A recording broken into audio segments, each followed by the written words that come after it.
Assim como você está, feche seus olhos, curve sua fronte e vamos juntos orar a Deus. Querido e grandioso Deus, mais uma vez estamos aqui diante de Ti para estudar sobre a Tua Palavra. Que o Senhor derrame sobre nós o Espírito Santo e assim possamos ter entendimento da Tua mensagem. Por isso, Senhor, eu te peço e te agradeço em nome de Jesus. Amém, Senhor. Olá, que todos sejam muito bem-vindos a mais uma recapitulação da lição da Escola Sabatina. Aqui quem fala é o irmão Alcides, diretamente do Japão. E antes de mais nada, eu gostaria de fazer um agradecimento para todas aquelas pessoas que estão se inscrevendo no nosso canal. E também eu queria fazer um pedido para essas pessoas.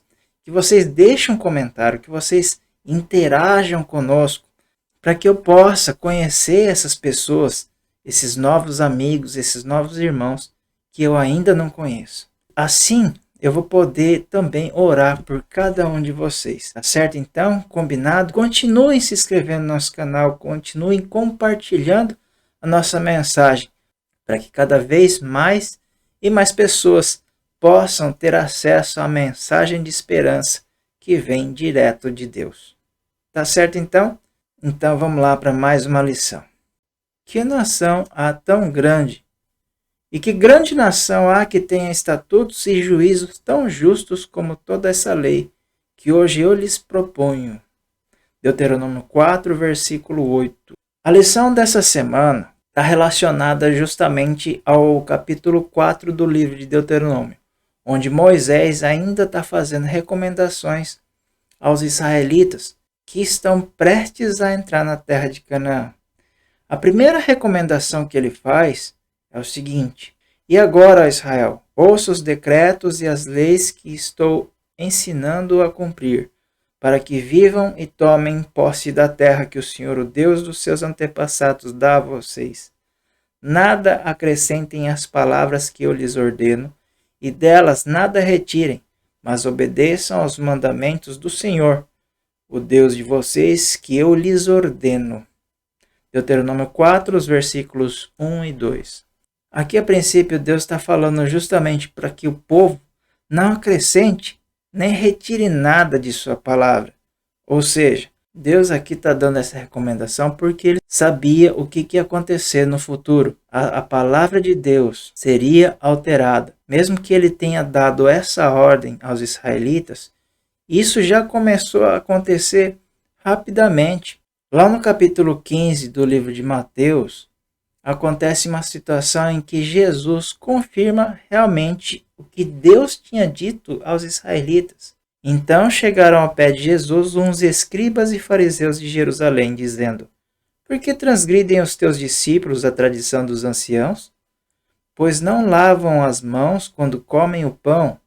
Ele, porém, respondendo, disse-lhes: por que transgredis vós também o mandamento de Deus pela vossa tradição? Nessa semana eu vi o vídeo que uma pessoa criticava os protestantes porque davam mais valor à Bíblia do que a Deus. Ela alegava que a igreja dela baseava-se em alguns princípios, onde envolvia a tradição oral, tradição escrita, e que falava que a tradição oral justamente que deu origem à Bíblia.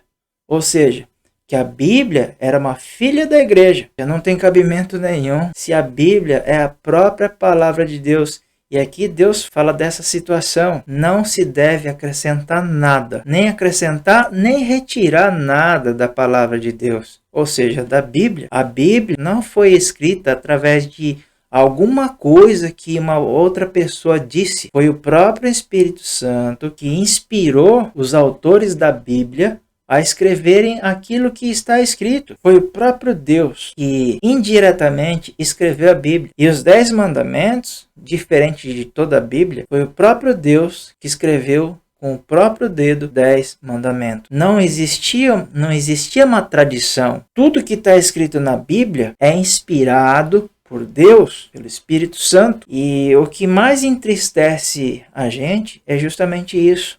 É que Jesus, nesse versículo do capítulo 15 de Mateus, diz justamente assim: e quando você se apega à tradição, foi essa palavra que ele usou, quando você se apega à tradição, você acaba anulando o mandamento. Ou seja, Os fariseus aqui estavam colocando a tradição acima da lei, acima dos mandamentos de Deus. Eles diziam que discípulos de Jesus eram pecadores porque estavam comendo sem lavar as mãos, o que era tradição. Eles acrescentaram um mandamento que não era de Deus. Deus em nenhum momento na Bíblia disse que você, ao se alimentar, você deve lavar as mãos. Não está escrito isso na Bíblia. Existem algumas igrejas que acrescentam, olha só, que acrescentam livros à Bíblia que são considerados livros apócrifos.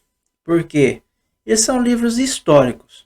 E só pelo fato de ser livros históricos, a gente já pode notar que são livros que não foram inspirados pelo Espírito Santo. Então, esses sim são livros escritos pela tradição, com doutrinas baseadas em tradições. Só que o próprio Jesus diz o seguinte: quando você se apega a uma tradição e não a um mandamento, você está anulando o mandamento de Deus. Isso Deus proíbe. Vamos fazer uma coisa, vamos fazer o seguinte: antes de você querer procurar as falhas na sua igreja, procure a verdade na Bíblia, porque a verdade te liberta. Tá certo? Veja se há coerência entre o que a sua igreja prega e o que diz o texto bíblico. Vocês viram com os próprios olhos o que o Senhor fez em Baal-peor. O Senhor, seu Deus, destruiu do meio de vocês todos os que seguiram a Baal-peor. Mas vocês que permaneceram fiéis ao Senhor, o Deus de vocês, estão hoje todos vivos. Deuteronômio 4, versículo 3 e 4. Aqui Deus está falando para nós a seguinte questão: a gente tem que ser fiel a Deus, a gente tem que ser obediente a Deus.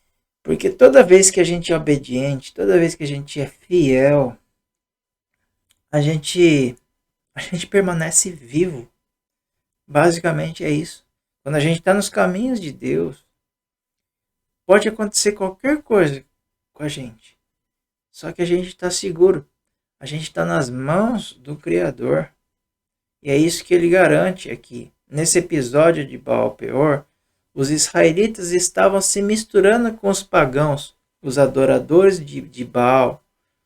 E nessa situação, muitos dos israelitas começaram também a adorar Baal. E o que Deus fez? Foi lá e destruiu esses adoradores de Baal. Quem permaneceu fiel a Deus estava vivo. Ou seja, todos os outros foram destruídos. Então, assim, quando a gente se entrega de verdade a Deus, aos caminhos de Deus, a gente está seguro. Pode acontecer qualquer coisa com a gente, que nós estaremos seguros. Mesmo que a gente morra nessa vida, mesmo que a gente morra, a gente vai viver eternamente ao lado de Deus. Moisés continua: pois que grande nação tem um Deus tão próximo como o Senhor, o nosso Deus, sempre que o invocamos? Ou que grande nação tem decretos e preceitos tão justos como esta lei que estou apresentando a vocês hoje? Apenas cuidado, muito cuidado, para que vocês nunca se esqueçam das coisas que seus olhos viram. Conservem-nas na memória por toda a sua vida. Contem-nas a seus filhos e a seus netos. Deuteronômio 4, versículos 7 a 9. Aqui é uma justificativa, né? Será que existe alguma outra nação que tem um Deus tão poderoso quanto ele? Deus não tem concorrência. Deus não tem concorrência. Parece que Deus está sempre em campanha, querendo atrair mais seguidores ou coisa assim. Porque ele precisa ter muitos seguidores, muitos adoradores, para que ele possa se confirmar realmente como Deus. Só que, vamos lembrar, Deus não está ganhando nada com isso. Aliás, Deus não vai ser maior. Ele está fazendo isso justamente por quê? Porque ele te ama. Só por isso.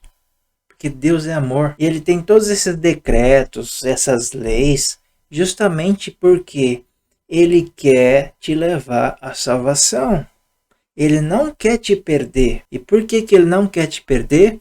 Porque ele te ama. só por conta disso. E o inimigo quer te arrastar para fora dos caminhos de Deus. Por quê? Porque você acha que o inimigo está se importando com você? Porque você é importante para o inimigo? Porque ele também precisa de adoradores? Não. O inimigo de Deus não está nem aí para você. O inimigo de Deus, ele quer apenas machucar Deus. Imagina a situação. Se uma pessoa quer te agredir, mas sabe que não pode te agredir, não pode com você, mas ela sabe que se machucar seu filho vai estar te machucando também. Você já pensou nisso? Então, essa situação de Deus e o inimigo, essa situação do conflito que existe entre o bem e o mal, Deus só quer te salvar porque Ele te ama. Deus não precisa de nós. Deus continua sendo Deus, independente se a gente vai adorar, se a gente vai escolher estar do lado dele ou não. Mas sem Deus a gente não é nada. A gente é só pó. Então é por isso que ele exige tanto de nós. Porque só com esse plano de salvação que ele pode nos livrar da morte eterna. Eu lhes ensinei decretos e leis, como me ordenou o Senhor, o meu Deus, para que sejam cumpridos na terra na qual vocês estão entrando para dela tomar posse. Vocês devem obedecer-lhes e cumpri-los, pois assim os outros povos verão a sabedoria e o discernimento de vocês. Quando eles ouvirem todos esses decretos, dirão: de fato, essa grande nação é um povo sábio e inteligente. Deuteronômio 4, versículos 5 e 6.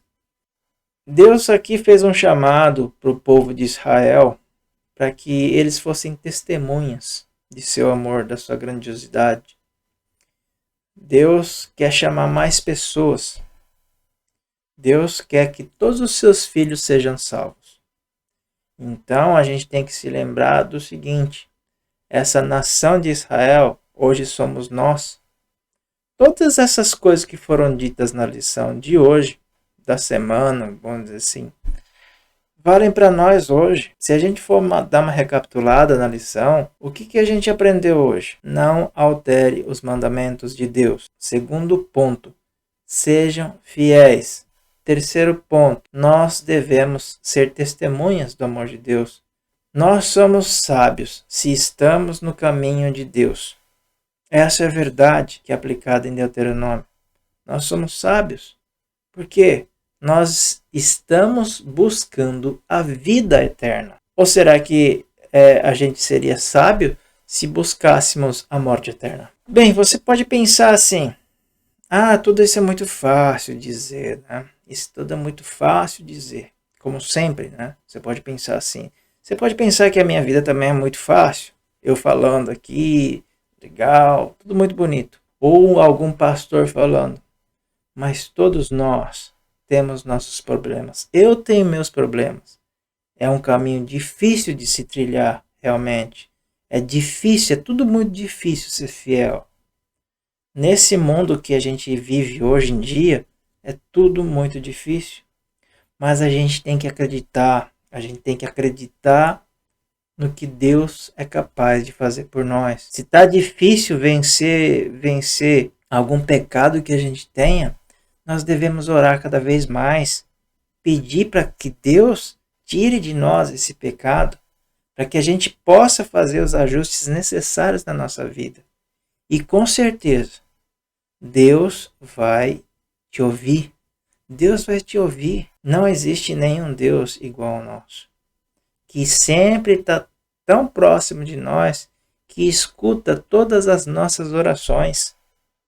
Mesmo que nós não entendamos os motivos que nós temos problemas na nossa vida, um dia tudo isso vai ser explicado quando a gente estiver lá no céu habitando com Deus. Tá certo? Eu gostaria mais uma vez de orar com vocês. Assim como você está, feche seus olhos, curve sua fronte e vamos falar com Deus. Querido e grandioso Deus, mais uma vez eu te agradeço pelo privilégio de estudar a tua palavra. Que o Senhor esteja conosco, Pai. Que o Senhor derrame sobre nós o Espírito Santo e que nós sempre tenhamos o entendimento da tua mensagem. Querido e grandioso Deus, mais uma vez eu te peço que o Senhor nos capacite para que possamos vencer as adversidades do dia a dia. Que o Senhor abençoe a cada um de nós, Senhor. Que o Senhor abençoe a cada uma dessas pessoas que estão assistindo esse vídeo. Por todas essas coisas, Senhor, eu te peço e te agradeço. Em nome de Jesus. Amém, Senhor. Então essa foi a lição da semana. Todos vocês fiquem com Deus e até a próxima semana. Um forte abraço.